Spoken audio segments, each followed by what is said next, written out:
नमस्कार, स्वागत है आपका। मैं हूं आपके साथ सुमित झा। दिन भर की अहम खबरें आपको दिखाएंगे और साथ ही उन खबरों के मायने भी समझाएंगे। लेकिन शुरुआत एक ऐसी तस्वीर से, एक ऐसी खबर से जिस खबर के पीछे की कहानी ऐसी लगती है कि बिहार को दरअसल बदनाम करने की कहीं ना कहीं कोशिश हो रही है। सोशल मीडिया प्लेटफॉर्म का गलत इस्तेमाल कर झूठी तस्वीरों को वायरल किया जा रहा है। लेकिन न्यूज़ 18 ने एक बार फिर मुहिम चलाकर गलत मंशा वालों का पर्दाफाश किया है। देखिए न्यूज़ 18 की सबसे बड़ी पड़ताल में सामने आया सबसे बड़ा सच, और उसके बाद खबर तो समझिए। शुक्रवार को सोशल मीडिया पर छोटी बच्ची की शादी की यह तस्वीर तेजी से वायरल हुई। इस तस्वीर के बारे में बताया गया है कि नवादा की 8 साल की बच्ची की शादी 28 साल के युवक से कर दी गई है। यह तस्वीर ट्विटर से लेकर अन्य सोशल मीडिया प्लेटफॉर्म पर बहुत तेजी से वायरल हुई। लोगों ने इस तस्वीर पर अपने अपने तरीके से प्रतिक्रियाएं भी दी। यहां तक कि तस्वीर दूसरे मुल्कों तक पहुंच गई। तरह तरह के कमेंट्स आने लगे। न्यूज़ 18 ने जब इस तस्वीर की सच्चाई की पड़ताल की तो पता चला कि यह तस्वीर नवादा जिले के वारसलीगंज प्रखंड के मंजोर गांव की बच्ची की है और लड़की नाबालिग नहीं बल्कि बालिग है। तस्वीरों को लेकर उड़ रही तमाम अटकलों को खुद लड़की ने न्यूज़ 18 पर आकर खारिज किया। अब खुद सुन लीजिए। मेरा शादी दोनों परिवार के सहमति से हुआ है। मेरा जन्म तिथि 1/1/2002 है। गलत वीडियो को वायरल नहीं कीजिए, उसको खंडित कीजिए। वायरल तस्वीर का पता लगाने न्यूज़ 18 की टीम जमुई तक पहुंची, जहां लड़की के मामा और मामी ने भी वायरल तस्वीर को पूरी तरह से खारिज किया और बताया कि लड़की की उम्र 18 साल से ऊपर है, जिसकी शादी 26 अप्रैल को शेखपुरा के वर्षा गांव के सोनू कुमार से हुई है। उसका 18 साल उम्र हो गया है, 18 से ओवर है। उसका 2002 का जन्म तिथि है। अब ऐसी कोई वायरल कर दिया है, दुश्मनी और क्या। गरीब का बच्चा है सर, निभाने के लिए चाहता है। सब गलत बात है। आधार कार्ड आप देखे हैं सर, क्या उसमें एज है? लड़की भी जाकर देखिएगा। ये बात नहीं है कि नहीं देखिएगा, तो वर्षा आपको जाना ही पड़ेगा। मतलब इस तस्वीर के पीछे बिहार को बदनाम करने की साजिश है। न्यूज़ 18 के नवादा से अनिल विशाल, जमुई से केसी कुंदन और शेखपुरा से अजीत की रिपोर्ट। और अब खबर तो समझिए। वीडियो वायरल करने के पीछे कहीं ना कहीं गलत मंशा थी। बिहार को बदनाम करने की ये साजिश थी और न्यूज़ 18 ने गलत मंशा वालों का, साजिश करने वालों का पर्दाफाश किया। पड़ताल में वायरल वीडियो गलत निकला। लड़की नाबालिग नहीं है बल्कि बालिग निकली। लड़की ने न्यूज़ 18 पर खुद आकर अपनी बात रखी। इससे पहले भी हाजीपुर का एक वीडियो वायरल किया गया था। चक सिकंदर हेल्थ सेंटर का वीडियो वायरल किया गया था। 2 बुजुर्गों को पेड़ के नीचे सलाइन चढ़ाने का वीडियो वायरल किया गया था। जांच हमने की, न्यूज़ 18 की पड़ताल में वो तस्वीर भी झूठी निकली थी। मतलब बिहार को बदनाम करने की साजिश लगातार रची जा रही है और जरूरी है ऐसे लोगों को कड़े से कड़ी सबक सिखाना और करारा जवाब देना, और प्रशासन भी इन लोगों पर कानूनी कार्रवाई करे। जाहिर है तनु कुमारी ने न्यूज़ 18 पर खुद आकर खुद को बालिग बताया, साथ ही वायरल वीडियो पर कार्रवाई की भी मांग की। तनु की शादी शेखपुरा में हुई। न्यूज़ 18 तनु के ससुराल पहुंचा, जहां तनु ने दिल खोलकर न्यूज़ 18 के साथ अपनी बातें साझा की। आज सुबह से ही सोशल मीडिया पर एक खबर वायरल हो रही है जिसमें तन्नू कुमारी 8 वर्ष की उम्र बताया जा रहा है और जिसकी शादी 28 वर्ष एक युवक के साथ होने की बात कही जा रही है। हम आज तन्नू की ससुराल आए हुए हैं, जहां बरसा गांव, शेखपुरा जिला का ये बरसा गांव है। तन्नू खुद स्वयं पास में खड़ी है। हम इनसे जानना चाहेंगे कि इनकी उम्र क्या है और जो वायरल वीडियो हो रहा है इसमें हकीकत क्या है। हाँ बताइए तो तन्नू जी, क्या नाम हुआ आपका? घर कहाँ हुआ आपका? घर मेरा मंजोर हुआ। मंजोर किस जिला में पड़ता है? नवादा जिला है। हाँ सर, नवादा जिला। अच्छा, आपकी शादी कब हुई? मेरी शादी अप्रैल महीने में हुई थी, 26 तारीख। अच्छा, अपनी मर्जी सब शादी हुई है? जी हाँ। अच्छा, वीडियो जो वायरल हो रहा है उसमें तस्वीर आपकी है, इस पर क्या कहना चाहते हैं? कोई गलती किया है उसको। अपनी मर्जी सब शादी है। कितना उम्र आपका है? मेरा उम्र 1/1/2002 है। अब जो गलती किया वो क्या कहना चाहेंगे आप? ऐसा मैंने हुआ होगा उस पर कार्रवाई? जो किया है गलती उसको सजा दीजिए। कार्रवाई होनी चाहिए हाँ। उसका। आप लोग आपकी ऐसा तो नहीं करना चाहिए, बिल्कुल। तो जो भी किया तो गलत किया ना, दूसरे के साथ तो ऐसा नहीं करना चाहिए, अपने साथ करता। आपके पापा मम्मी की सब राजी से सहमति से सब हाँ। कर मेरे सारे परिवार खुश है, कहीं कोई दिक्कत नहीं। नहीं। आपका एकदम दावा है कि उम्र आपका हाँ मेरा दावा है, जब है तो बता नहीं। तभी आपने तन्नू की बात सुना। तन्नू दावे के साथ कह रही है कि हमारा उम्र जो है लगभग 19 वर्ष होने वाला है। ऐसी स्थिति में जो वीडियो वायरल हो रहा है बिल्कुल निराधार है और गलत है। वैसे लोगों पर निश्चित रूप से कार्रवाई होनी चाहिए जो इनके मान सम्मान के साथ भी ठेस पहुंचाए। अजीत कुमार सिन्हा, न्यूज़ 18, शेखपुरा। आगे बढ़ते हैं और एक बड़ी खबर, लालू यादव की सेहत से सवाल है, खिलवाड़ क्यों हो रहा है? ये सवाल इसलिए क्योंकि लालू यादव से गायघाट विधायक निरंजन राय मिले हैं, कांटी विधायक इसराइल मंसूरी ने मुलाकात की है, लेकिन बिना मास्क के फोटो सेशन किया। कोरोना काल में बड़ी लापरवाही है ये, क्योंकि लालू यादव पहले से ही 16 बीमारियों से ग्रसित हैं।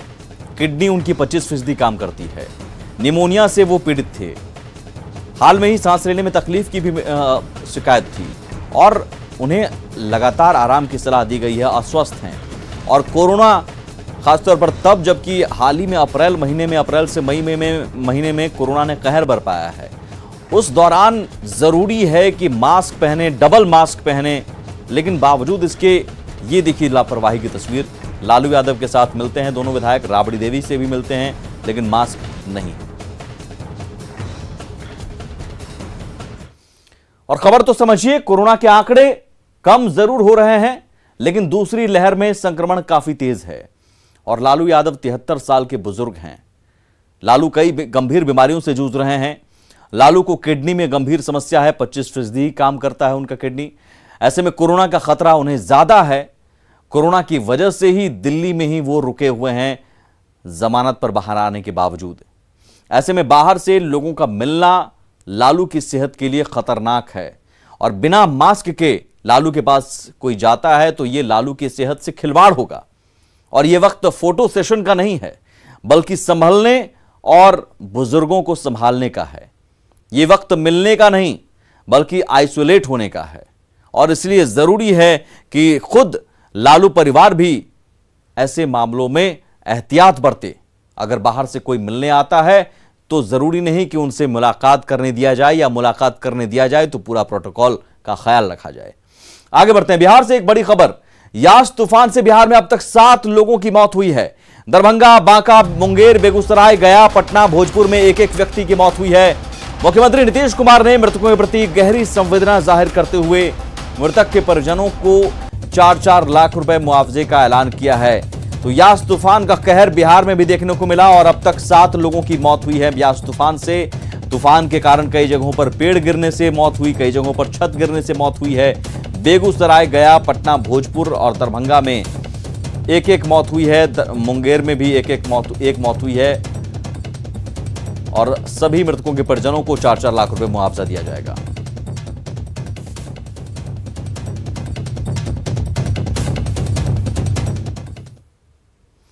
लगातार बारिश से छपरा से बलिया को जोड़ने वाले जयप्रभा पुल का अप्रोच रोड टूट गया है, जिससे भारी गाड़ियों का आवागमन बाधित हो गया है।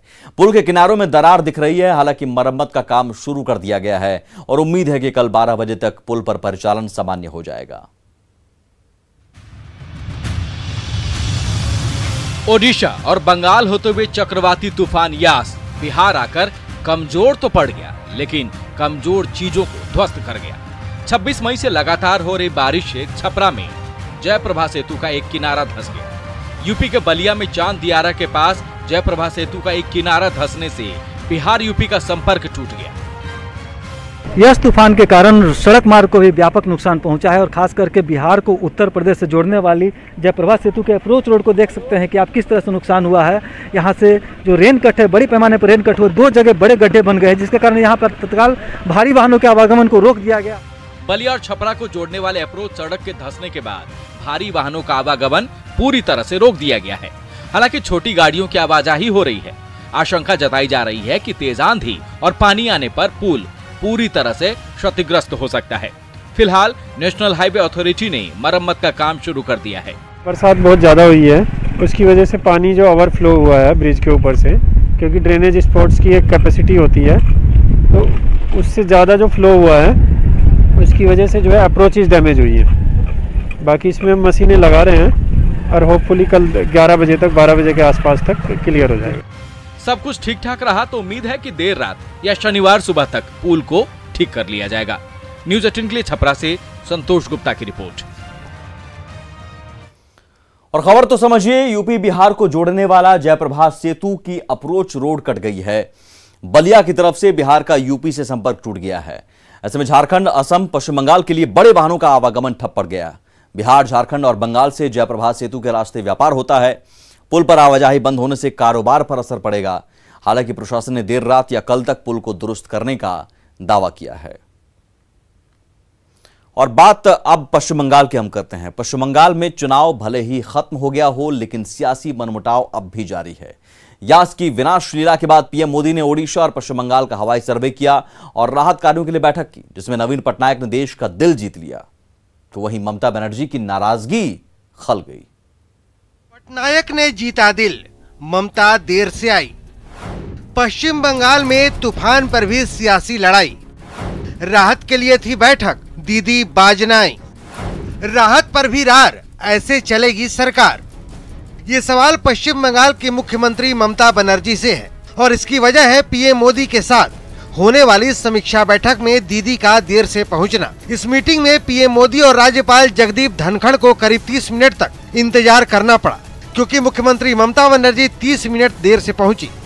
इस घटना को लेकर पश्चिम बंगाल के राज्यपाल जगदीप धनखड़ ने ट्वीट कर कहा है कि टकराव का ये रुख राज्य या लोकतंत्र के हित में नहीं है। सीएम और अधिकारियों द्वारा गैर भागीदारी संवैधानिकता या कानून के शासन के अनुरूप नहीं है। दीदी की नाराजगी की वजह बने पश्चिम बंगाल के नेता प्रतिपक्ष शुभेंदु अधिकारी, जिन्हें बैठक में शामिल किया गया था। इसलिए दीदी आहत हो गयी और चुनाव के बाद पहली बार सिर्फ 15 मिनट के लिए पीएम मोदी और सीएम ममता बनर्जी रूबरू हुए।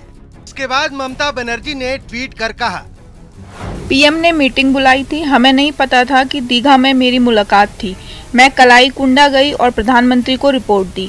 साथ ही दीघा और सुंदरबन के विकास के लिए 10 और 20 हजार करोड़ रुपए की मांग की।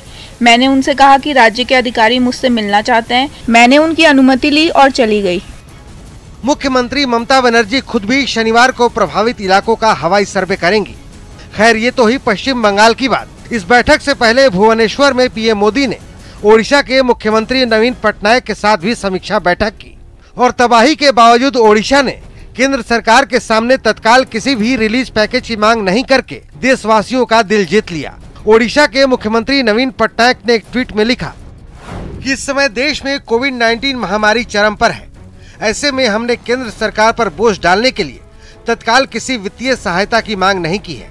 हम अपने संसाधनों के जरिए इस संकट को मैनेज करना चाहते हैं।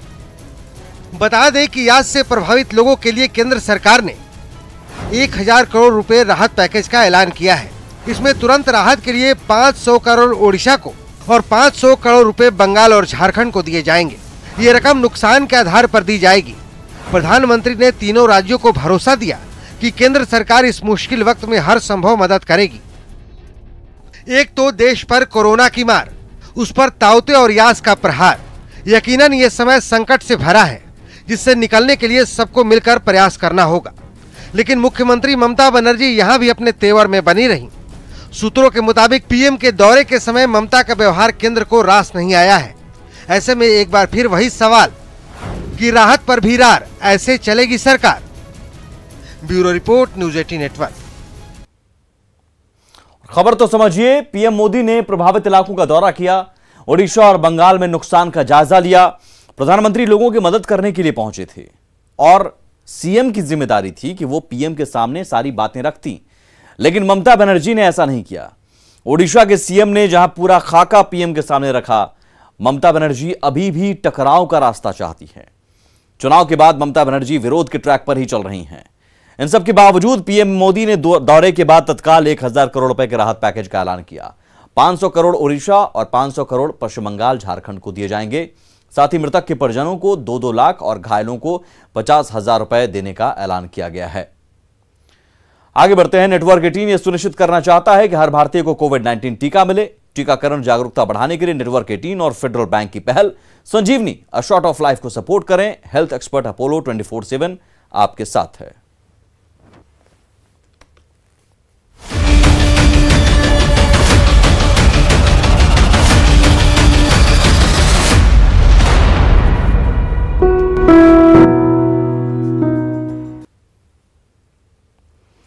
और देश में कोरोना केसेस काफी बढ़े हैं, ऐसे में मास्क सबसे बड़ा हथियार है। हम आपसे बार बार अपील करते हैं कि आप मास्क पहनिए। इसे लेकर न्यूज 18 ने एक मुहिम भी शुरू की है, #मास्क पहनो इंडिया। आप खुद से यह प्रण लीजिए कि जब तक ये महामारी है आप मास्क नहीं उतारेंगे। मास्क ठीक से पहनिए, मास्क है मजाक नहीं। और इसी के साथ इस बुलेटिन में इतना ही। नमस्कार।